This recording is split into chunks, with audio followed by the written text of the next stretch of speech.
of the plane, the Yak-38, is put on display.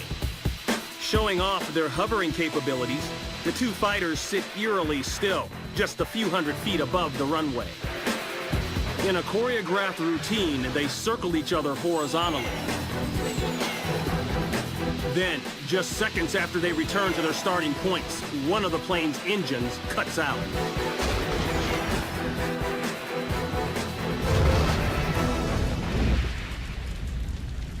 All systems are go as the two-man crew prepares for takeoff.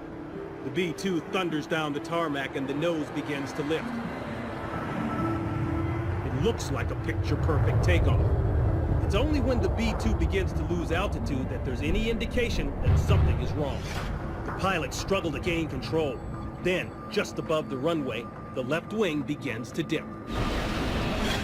Seconds later, the $1.4 billion aircraft is lost in a cloud of smoke. The slow pan of the security camera reveals the devastation.